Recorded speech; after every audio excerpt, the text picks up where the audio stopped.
Hello, everyone. Welcome on Adviceologie's podcast. Your life is your canvas. Today, I'm talking about being at peace with being single and being okay with being single. So, I'm going to reframe certain things that we hear about being single. I'm going to talk about how to deal with social pressure and the pressure to be in a relationship, and then how to be okay with being alone and how to build a relationship with yourself. And I asked you on Instagram what you wanted as what topic interests you the most among four. And the two that were chosen the most was this one, but also how to be your best friend. And I realized that I can actually merge both of these together because eventually being at peace with being single, a huge key to it is also being your best friend. So at the end of this podcast, once I talk about reframing the way that we see being single and social pressure, I'm going to share with you how to be your best friend and how to deal with being alone. So the first thing that I wanted to say is the first tip actually that I'm going to give you is to be secure and believe in your decision, whatever that decision is. Okay, so we're obviously we're talking about being single, but even with in being single, there are so many reasons as to why someone can be single. So anyway, I'm going to give you a few prompts to understand why you're single, but it's really important to know your decision and to get honest with yourself. Because when you know what you want and you know yourself, and I'm not talking about what you want in like a partner, I'm talking about what you want in life. Do you want to be in a relationship? Do you not want to be in a relationship? Are you okay being single? Are you not okay with being single? So when you know and you're honest with your feelings and you're honest with yourself, it is so much easier to go on with life and understand what decision and what things are you going to do and make to align yourself with what you want.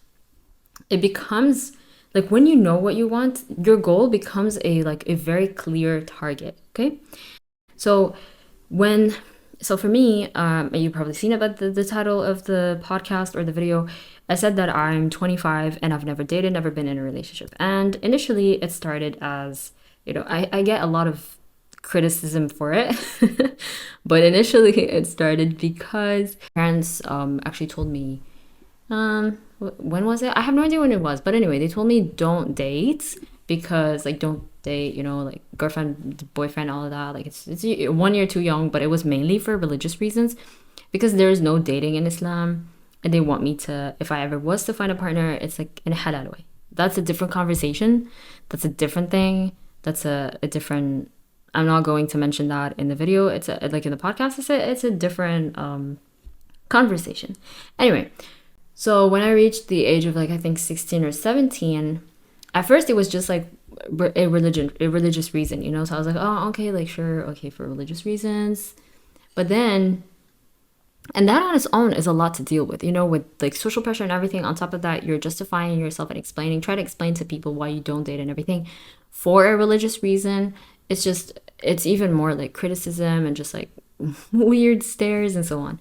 And then when I was at I think I reached the age of 17, and then I started being more confident and realizing a lot more things about what I want in my life.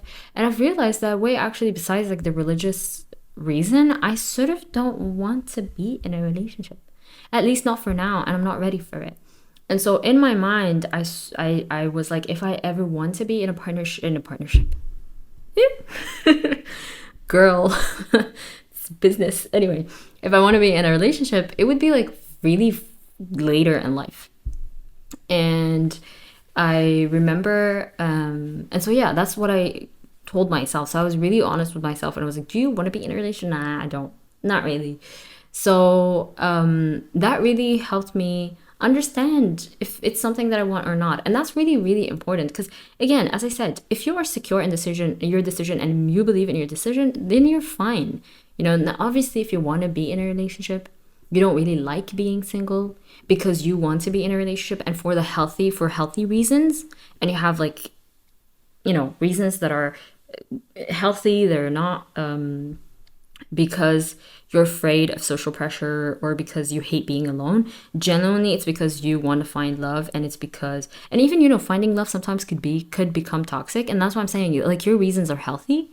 You just want it, you're ready to be in a relationship.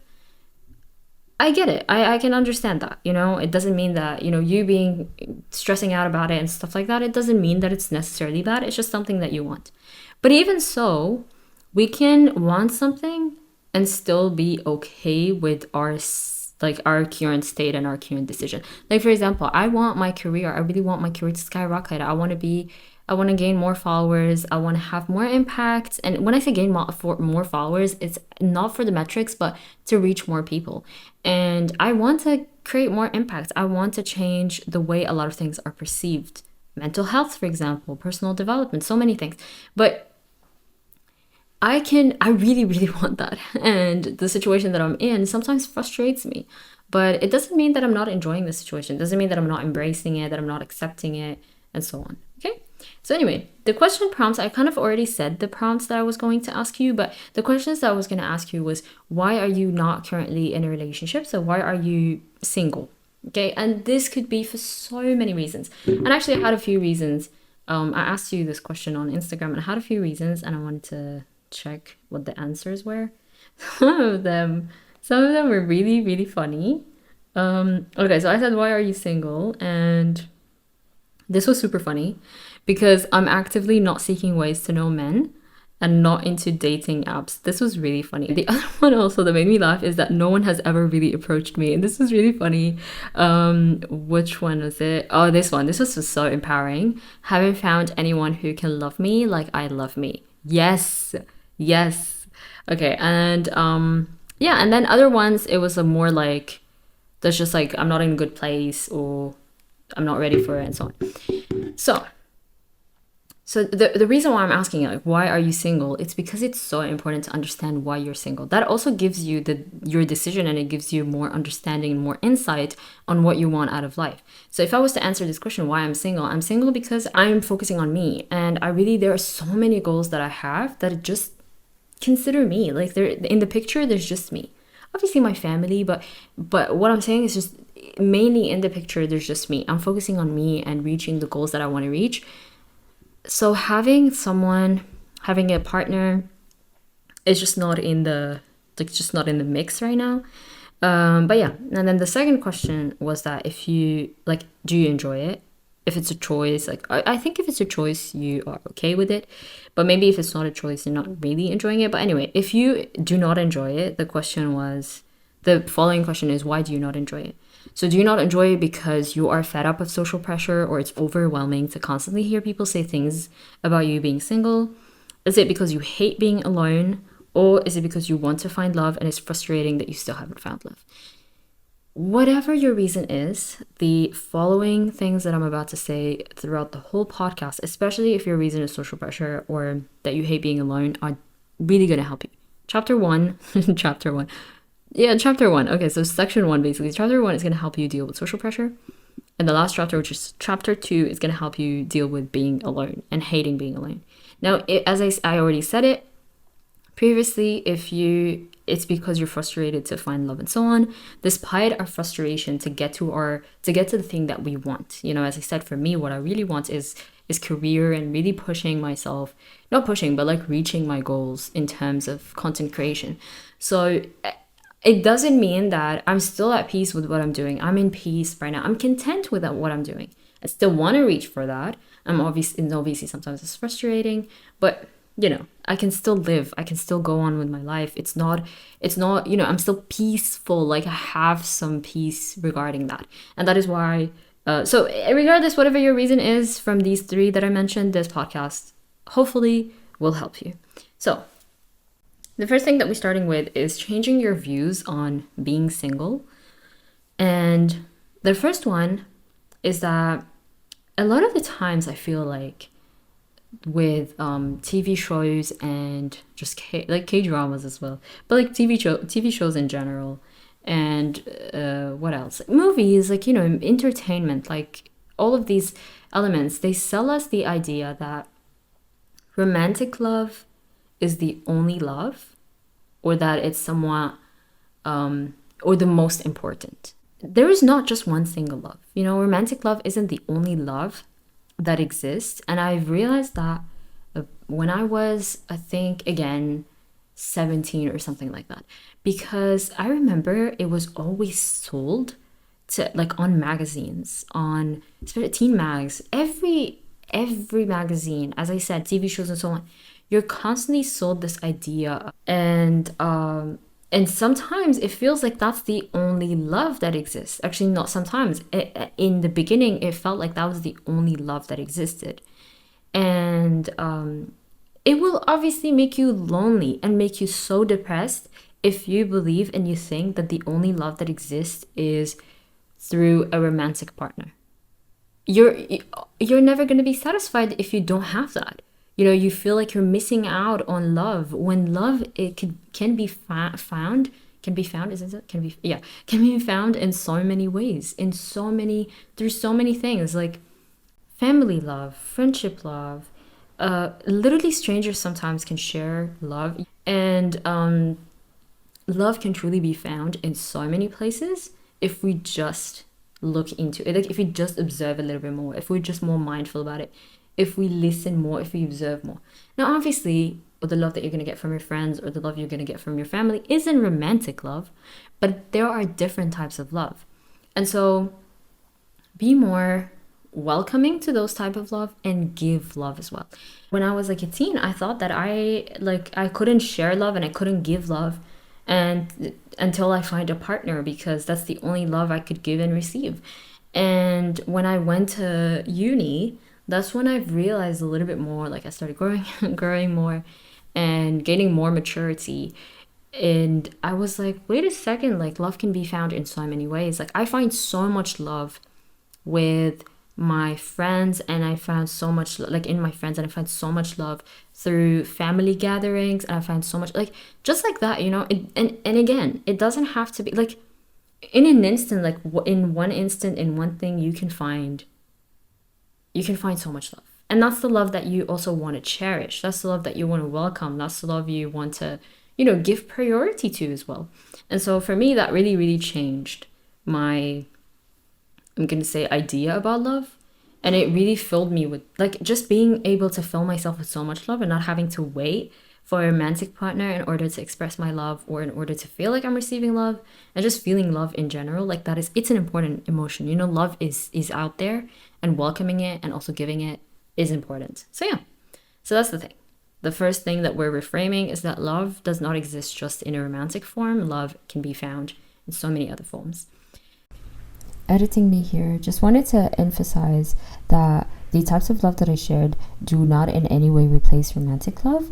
It's just to reframe the idea that we can only share love with a romantic partner. Let's go back to the episode. I'm so out of breath, I don't even know why. I didn't do anything, like I didn't even run or anything. But I get so much anxiety and stress from recording sometimes podcasts because I'm so afraid of not saying everything or making it too long or things like that. But anyway, I'm calming myself down a little bit, and I'm going to, come back with less stress and less anxiety. I'm not actually stressing and anxious right now, but I can feel it in the way that I'm breathing. So I'm just going to breathe a little bit better, and then I'll continue this. I continue the podcast basically. So I stopped at beliefs that we need to reframe about being single. And the second one is being single means that you're undesirable or worthless. Absolutely not. False, false, false, false, false. I don't know who came up with this belief. False. The reason why this belief exists is because society puts so much emphasis on romantic relationship. So if you don't have a partner, it means if you don't have a partner, it means that you weren't you weren't chosen. But those who have partners are chosen among a pool of people, But it doesn't mean anything. It truly doesn't mean anything. You're probably single because you haven't found the person that is going to fit your standards. And it could be like this person, like the person said, one of the responses was like that I'm just, nobody comes up to me. I think it was that.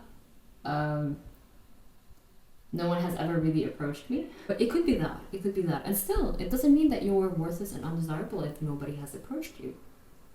And here's how I have framed this for me.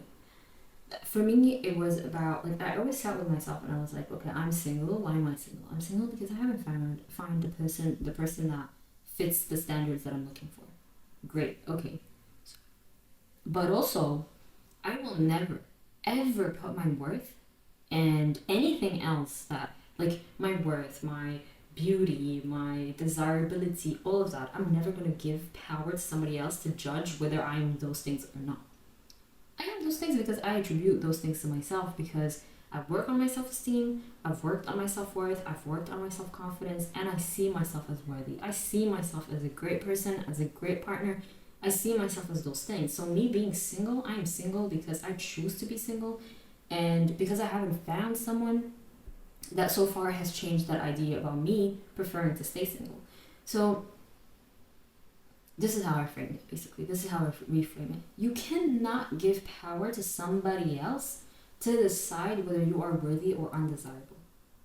No, absolutely not. Today you decide, if that's how you feel, today you decide and you're like, you know what? I am worthy.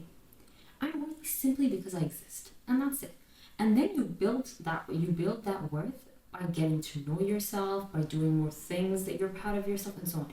But worthiness, confidence, self-love, self-esteem, I will always say this. These things need to be detached from anything that you do or anything that you own.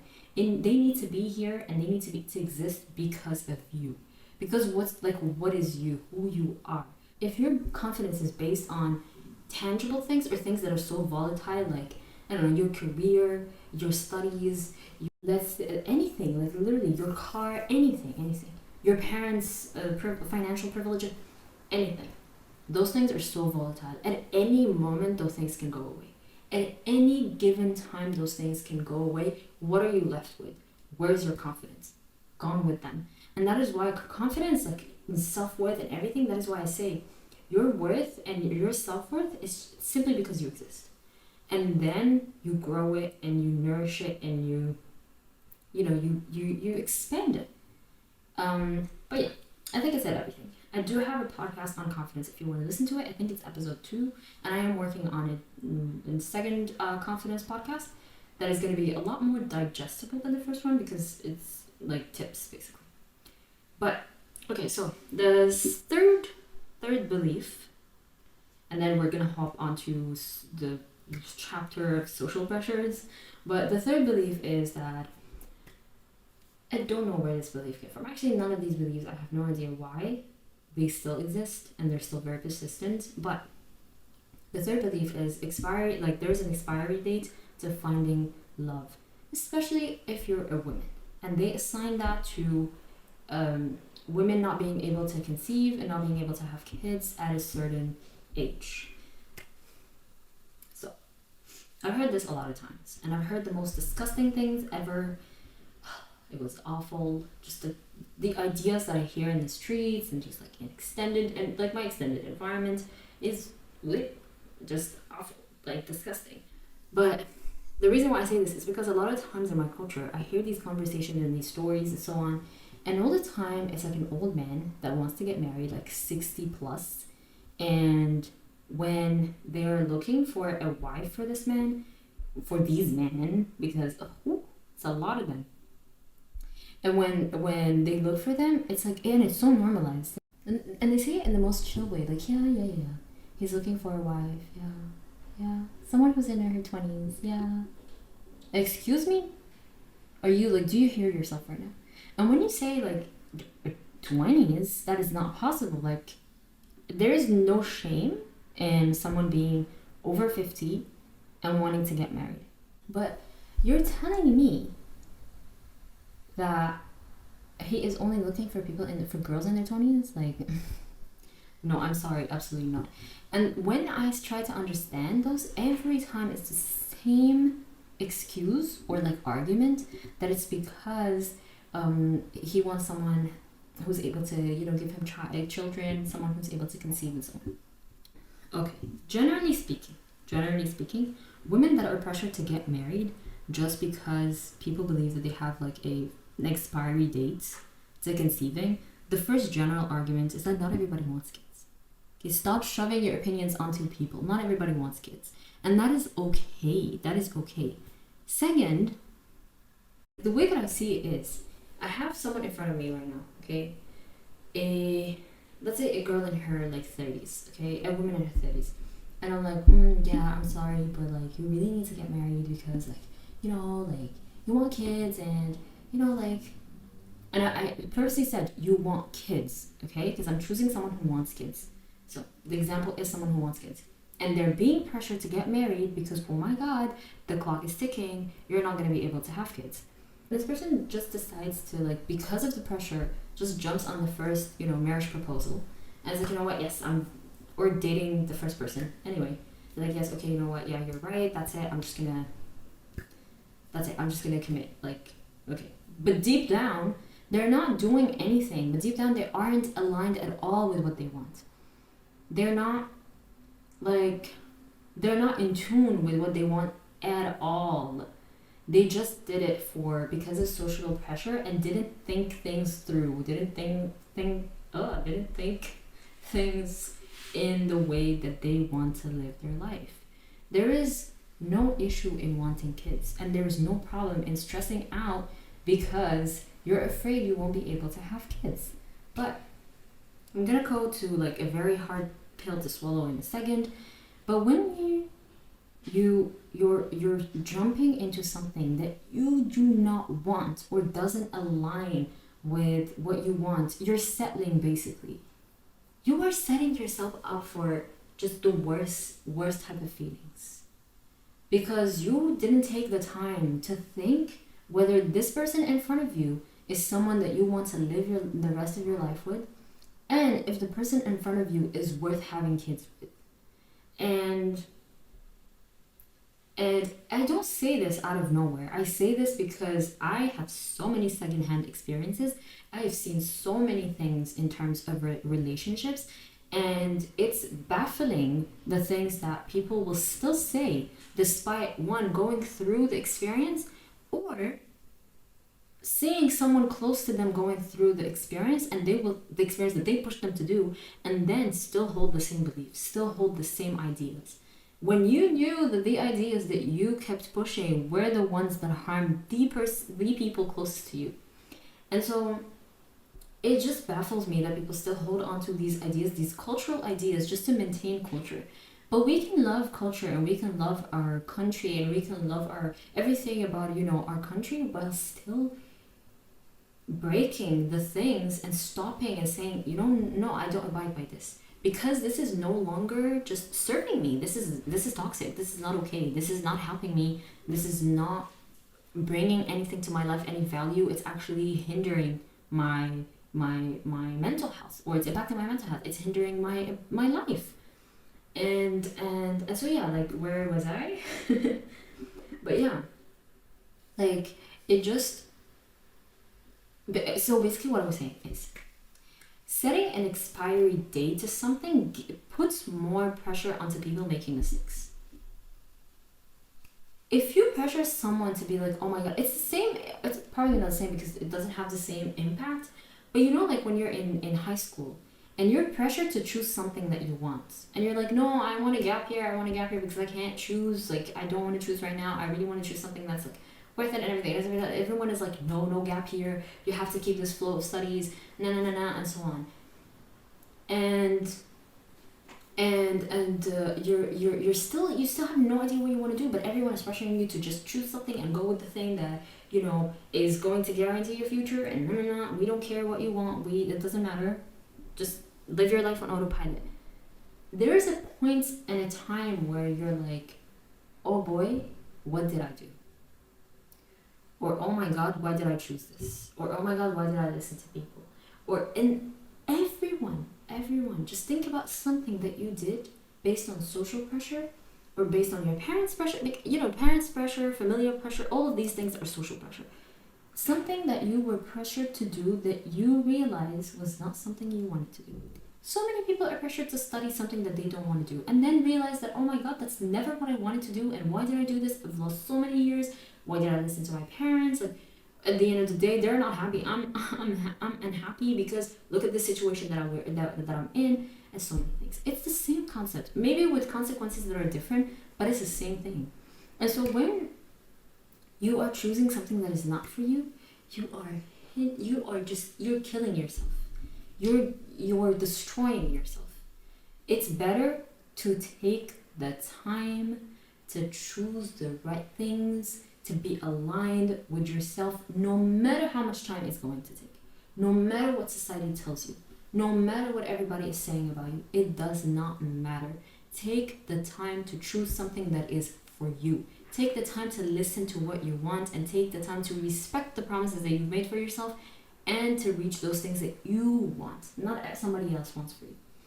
And so something as well that I want to bring in the conversation, because a lot of the people that say this, like a lot of people that say, oh, like, you know, she needs to get married as soon as possible because like she's not gonna be able to have kids, and so on and on. And it's just this insane pressure just that is awful, especially for people who want to have kids. And this is as I said, I'm gonna give a very hard pill to swallow. This is a very, very hard truth. It is not easy, but it is from a religious perspective, so not everybody might believe in this, but the reason why I'm saying it is because literally the people that say these things, like expiry date, blah blah blah, I'm not having kids, every single time were people that always preach about religion. And like it's the weirdest things about, like the weirdest thing. I don't even know where they bring those beliefs from, but they always preach about religion in the weirdest way. So let me say something, and this is like, it is a principle from Islam. I think it is found in other religions, I'm not sure, but a hard truth. And it is a sensitive topic, especially when we're talking about kids. But what is meant for you will find you, and what is not meant for you will not find you. And it is a hard truth to swallow. It's something that when at first it was so hard. But then the more that as I said, when I went to uni and I gained more maturity and everything, I've realized that this principle in Islam holds so much power. It holds so much power, but when you look at it from a certain point of view, it gives you so much peace. So for me, like, what is meant for you will find you. It means that whatever I do, if something is meant for me, it will find me. Just like whatever I do, if something is not for me, that is not like meant for me, it is not good for me, it doesn't work for me, it's never gonna find me. And so this principle that I abide by, like I live by this principle, it has allowed me to detach myself from so many expectations, from so many outcomes. I do things and I do them with all my heart and all my passion, and then I'm like, now the power is given to God. The power I've given the power to Allah. That's it. I'm detached. I did what I have to do. If it's meant for me, it will come to me. If it's not, that's it. And so in that sense, when we're talking about kids, and these like people constantly pressure people to get married because you need to be young, you need to be able to have kids, and so on and on. I understand that for people, having kids and like starting a family is extremely important. I get it. I know. But as I said, this shouldn't pressure you to just go on and start. That's just my belief, you don't have to listen to me. That's just my belief. I feel like it's so much better for the long term to choose someone who is not only a worthy, partner, but also a parent that is good for the kids. And that those decisions cannot be made on impulsivity. Those decisions need thinking. Those decisions need you to be content in your decision of being single. They need you to be strong. They need mentally strong. They need you to be detached and not care about social pressure. Despite it coming every now and then to creep on in us, it's not something that impacts us. I kind of said a little bit about how to deal with social pressure in the past 40 minutes, I think. But, so how to deal with social pressure? As I said, first thing is to be content or secure and confident in your decision. If you are confident in your decision, whatever that decision is, be it you're single, your career choice, your anything, you're confident in your decision, no matter what people say, it's not going to, how do we say destigmatize? Let me look it up. Destabilize. I wasn't sure it was that. But anyway, if you're confident in your decision and you're secure in your decision, but mostly confident, if you're confident and you're secure in your decision, you it's so hard for people to destabilize you because you are so content and confident and okay with whatever decision you take. And how do you reach that? How do you do that? You do that again by knowing yourself, by knowing what you want. It is so hard for people to get to you if you know yourself and you're confident enough about your actions and your choices. So let's give an example.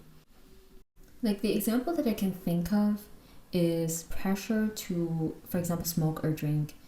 It's a very, very common pressure, especially like in middle school, high school, even up to university. And here's the thing, the way that I see it. When it comes to like alcohol and drinking alcohol, smoking and everything, these are assigned as cool by society, you know? And like a lot of other things that are not good for you are assigned as cool by society. Like, oh yeah, you should smoke, you should drink, oh my god, you don't drink, you don't smoke, oh god, you must be so boring. All these things, you know? Obviously, if you struggle or if you're unconfident about being cool, or your insecurity is that you're uncool, or that people see you as a quote unquote loser, or that you, I don't know, let's say you find these things cool because for whatever reason you find them cool, it's so easy. It's so easy to fall into temptation. It is so easy to get pressured. It is so easy to fall into peer pressure. And that is why I said it's really, really important to know what you want and know yourself and your principles. This is something that I always do. And this is something that is really known. If you want to face, if you do not want to fall into peer pressure, you need to constantly remind yourself of your core beliefs, your principles, what you stand for, and so on. Because it is so easy to get mixed up in life with everything that we see. Consuming on the social media, consuming media and entertainment, like being around people that are so different. Obviously, there's going to be a certain influence, and it could be a positive influence, it could be a negative influence. And obviously we're talking about negative influence. That's the one we don't want to fall into. When it comes to negative influence, again, it's the same concept. You need to train yourself to know yourself so much and believe in yourself so much and your principles and your beliefs and everything, that you are not easily swayed. And this, again, could apply to the overall general conversation that we're having today about being single. It could also apply to any other temptation in life. So yeah, the way that you deal with social pressure is by knowing yourself so much and holding, having sort of like a poutre. What is a poutre? God. Let me translate. What is a poutre? But in poutre is like the what holds a house, basically. What is it called? A beam. Okay. It's called a beam. Okay, so basically your beliefs and everything, that it needs to be a beam to you. It has to be a support system that is unbreakable. Because once you break those core beliefs, it shatters everything else, and you just become much more influential. Not influential. Like, you're much more, I'm gonna say, prone to getting influenced, to falling into social pressure, and so on. And yeah, always remind yourself of your principles, values, and what you want in life. That is so important. If you can do it once a month, go ahead and do it. It is so important to remind yourself of that. And something as well that I always used to do when I used to be around a lot of people is that I would always, because it is so easy to build secondhand opinions if you don't have a tendency to check on yourself and talk with yourself. And I was going to talk about this like in the third chapter, like the last part of the podcast. But here's the thing, like, talking with yourself is extremely important. Checking in on yourself is so important. So whenever you're in a situation, whenever I used to be with like a huge group of people, like a big group of people, and I come back, to my dorm, I'll sit with myself and I'll be like, what did you take from this situation? It doesn't have to be the day, like it doesn't have to be on that day, but I think about it. And it just comes automatically because I've been so used to do it. So I just think about it and I'm like, so I failed to explain what I actually wanted to say. But pretty much what I was saying is to check in on yourself, especially if you're someone who's around people a lot. So this could be if you're in school, high school, middle school, university, even a company. You're around a lot of people, and you most of the time in these contexts you need to socialize. So pretty much what I'm saying is check in on yourself after you're done socializing, especially if these people are not your group of friends that you've chosen, but people that you need to socialize with.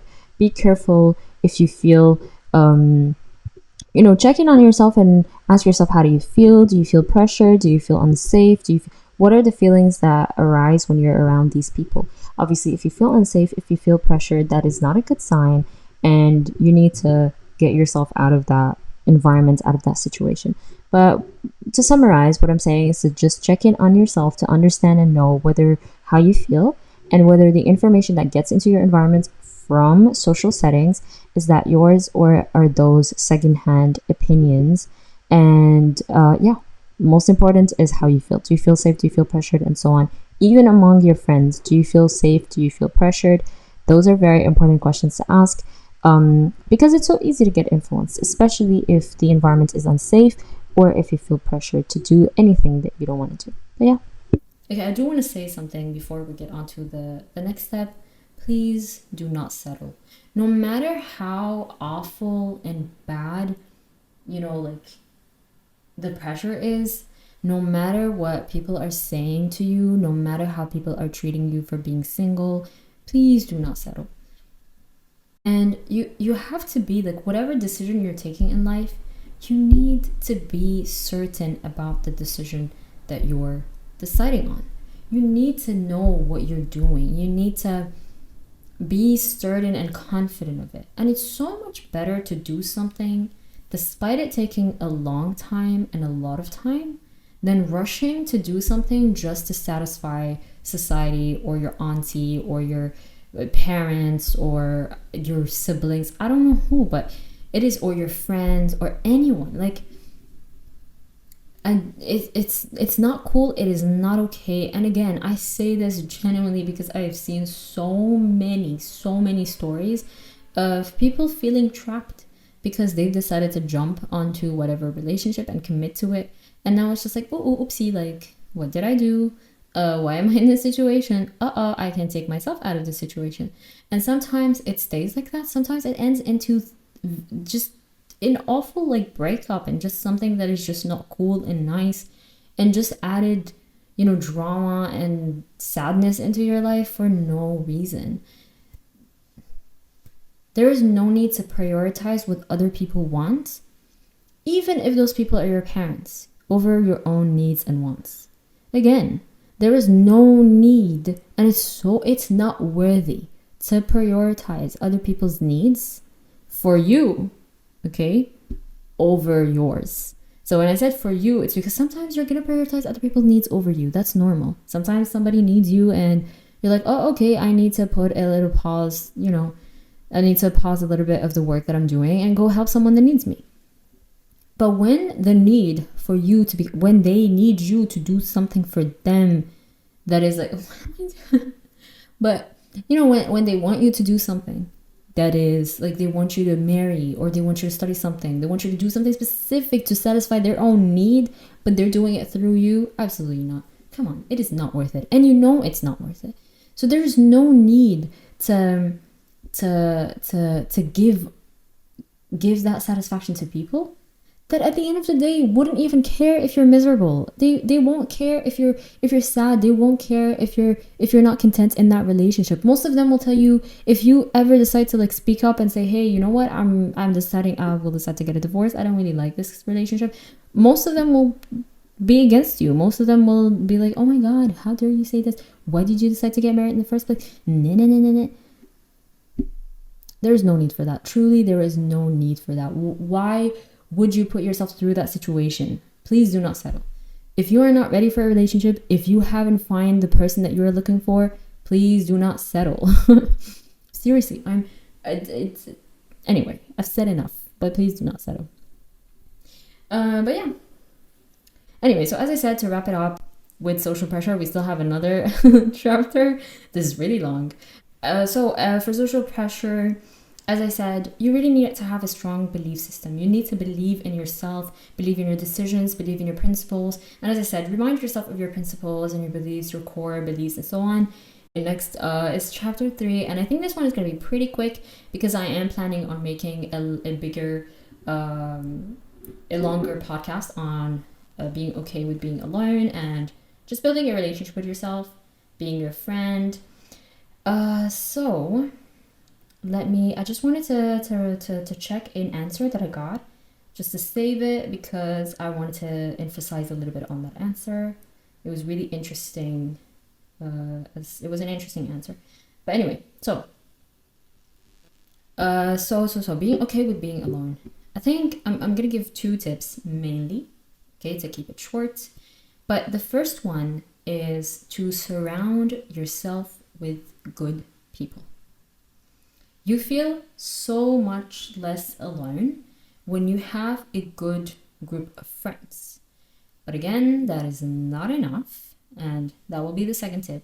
But having people with around you, having people that are good for you, you can having a support system. It is so important. So important, and I can ramble on that for a while. Did ramble indeed. So because the podcast episode is already long enough, let me just summarize what I was saying.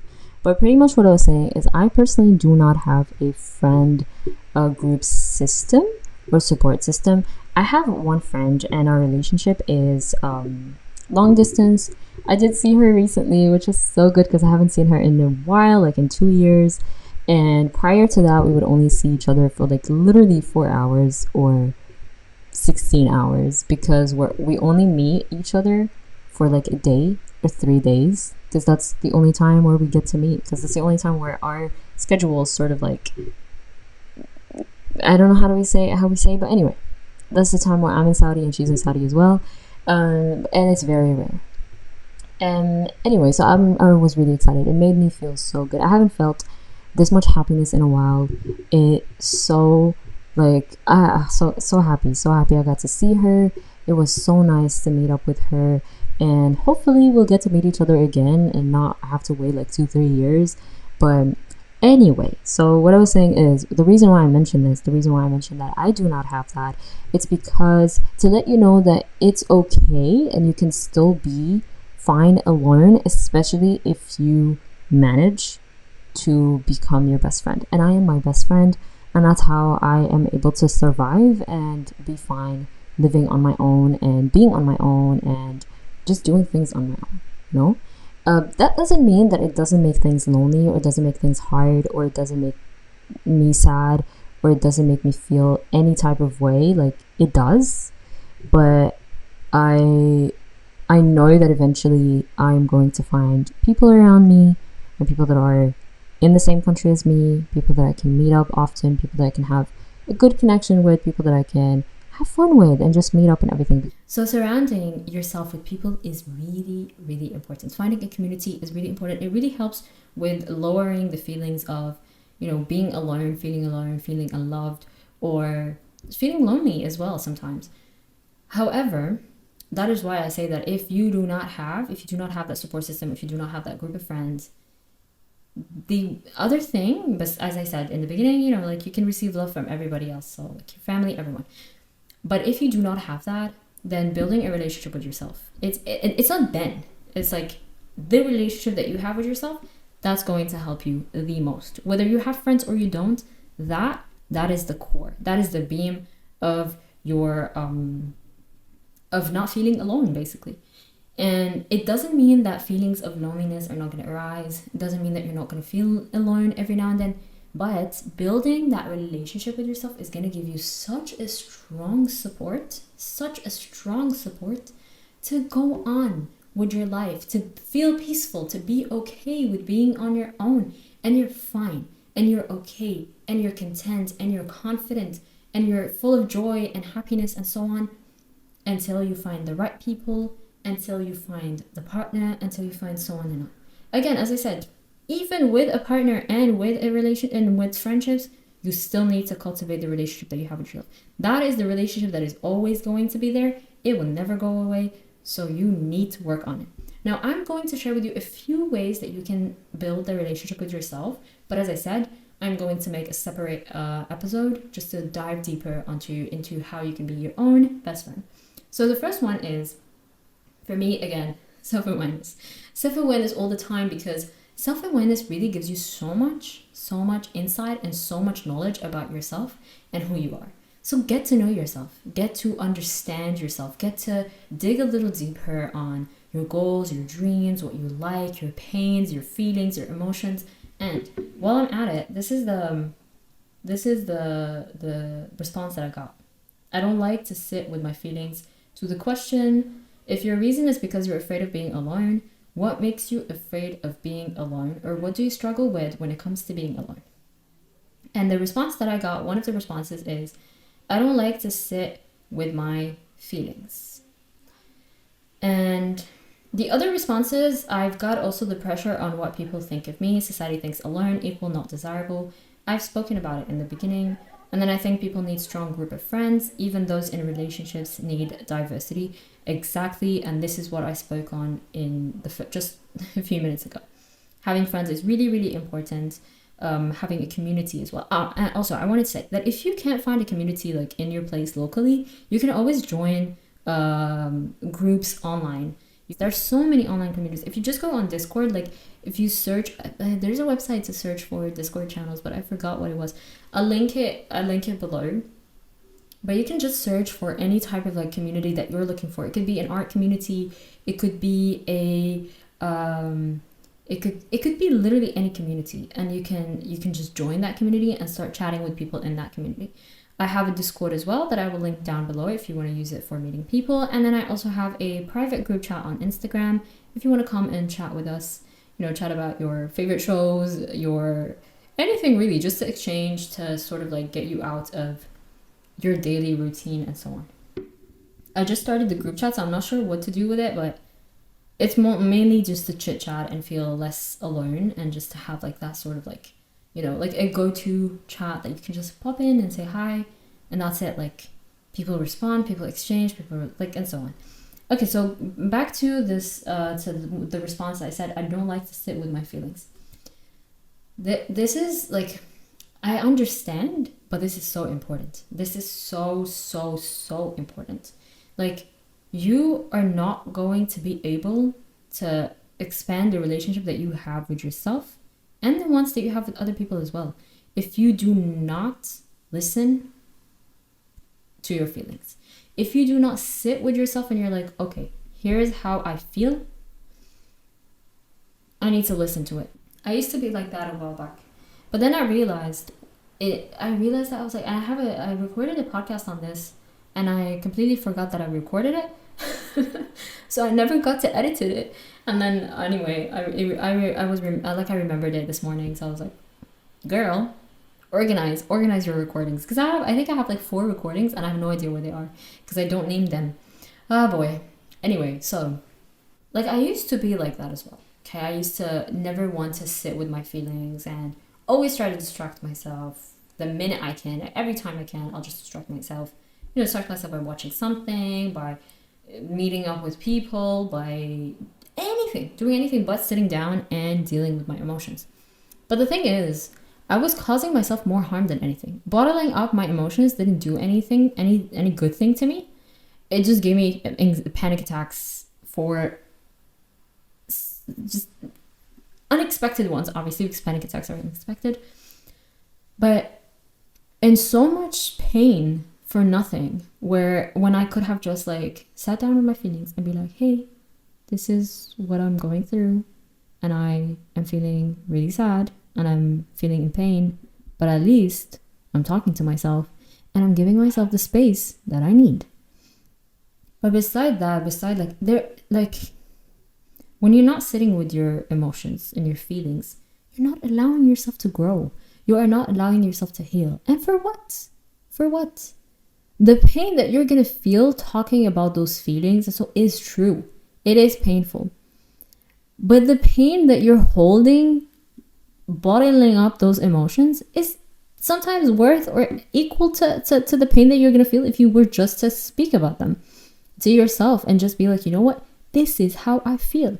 We need to stop being scared of our feelings. Our feelings, they give us insight. They give us something. They give us, as you said, insight. We need to dig into those insights. So if you're sitting in a gathering, let's say, and something happened and it triggered you and it made you mad, why are you running away from that feeling? Why are you running away from that feeling? Why are you not allowing yourself to feel? Why are you not allowing yourself to express yourself and to give yourself a safe space? You know, it's better to just be done with it. Like, hey, this is how I feel. This is what happened and this is what triggered me. It gives you insight to heal, to become a better person, to become a better version of yourself, to be a healthier version for you. Like, I swear to God that when I started healing, I was so, like, it was such a pleasure to be around myself. For me, it was so good to be around myself. I was like, oh my God, I love myself so much. I am so cool. I'm so kind. I am amazing. Because I was so kind and cool and amazing to myself. I was no longer talking trash to myself. I was no longer insulting myself. I was no longer avoiding myself. That's it. I needed to sit with my feelings. I needed to talk. And that's it. Is it difficult? Is it easy? No, it's not easy. It is difficult at the beginning. It's a hard process. It might even feel weird. It might feel stagnant. It might feel like it serves to nothing. But trust me, I started at the age of 21, my healing journey. And I'm 25 now. It's been 4 years. I can assure you that who I was at 21 is not the person that I am today. I've healed so much compared to who I was before. Now, it doesn't mean I'm fully healed. Doesn't mean that I don't get triggered. I don't feel pain. Of course I do. Life throws more things at you. It throws a lot more things at you the more you advance and things like that. But it's fine. It's fine. It's okay. Because now you have the tools and you have the resources and you know how to handle your emotions and you know how to deal with things. So it makes it so much easier. You've built that bandwidth to deal with emotions, to deal with pain, to deal with sadness. That's a skill to have. It's really important to have. So don't run away from your feelings. Don't run away from your emotions. One day or another, you're going to have to face them. You know, one day or another, you're going to have to face them. And it's so much better to face them on your own terms than for them to come like sneaking up on you. Okay, so I talked a lot. Seriously, this podcast is probably going to be like 1 hour more, like 1 hour 15 minutes. But let's go back to, like, as I said, building a relationship with yourself. So I was saying self-awareness. Self-awareness is really important. And we talked about feelings and sitting with our feelings. The second tip is to go on activities and try different things on your own. And if you follow me on Instagram or TikTok, you know that I've been sharing a few ideas, a few solo date ideas or solo activities ideas. And it's just a bunch of ideas to get you to be used to yourself and to create this environment where it's like, ooh, like I'm taking myself out, or I'm going on a date, or solo date, and just like get excited about life, get excited about yourself. So yeah, like go on trying different activities. You can try making puzzle on your own, painting. You can go to like community events or like events that are held in your city and just meet up with people right there. Okay, that's a great way to start making friendships. And going to a restaurant, all these like different activities that society deems as things that we do with people, try and do them on your own, and you will see how much your relationship with yourself changes. Not only do you build trust with yourself, you build confidence with yourself, you build reliability with yourself, and that is really, really important to being okay with being alone. Just something that I wanted to say about going on activities. A lot of the time it is painted that we need a relationship in order to do certain things, but that's the point of going on activities, different activities that are seen as a couple activities or group activities to get you used to being okay with being alone. It is really, really important. It's sort of like an exposure exercise that you do just to reframe the idea that you have. Because imagine you need to wait until you find a partner or a group of people that you can do certain things with. It is not a nice life. It is not cool for you to depend on other people in order to do the things that you want to do. Okay? And don't hesitate as well on telling your friends, hey, let's go on, a date, or let's go and do something. Let's, a Galentine's, for example, let's organize like a little dinner, a little like cute romantic dinner, like do romantic stuff. It doesn't have to be like, that's like the key, like this is how for me I started romanticizing my life. But do romantic stuff. Romantic stuff doesn't necessarily mean that it's like exclusive to a romantic partner. Going on a date, to the restaurant, going to having a little evening with just like candles and just like a cute like how do we say this? There's just a cute table and food on the table and just like having friends and drawing, writing letters to each other, painting, all these things. Like I promise you these things, you can do them. Going on a picnic, all these things. Like it's really funny and weird how I've always like as a teen assigned and assimilated these things to like couple romantic stuff. And then when I went to uni, I was like, wait a second, like, oh my god, we can do all these things like either on our own, with family, with friends. It doesn't have to be with a partner. So yeah, anyway, that's pretty much it. I talked a lot, but I had a lot of things to say. I hope you found value in this podcast episode. And if you did, please join the conversation and comment on YouTube what your thoughts are. If you're listening to this from a podcast platform, please leave a review. It really helps get the podcast on the charts. Like just rank it up. And yeah, if you have any topic recommendations or topic you want me to speak about, just let me know. And I'm gonna go have dinner now because I'm really, really hungry. But yeah, thank you so much. Bye bye.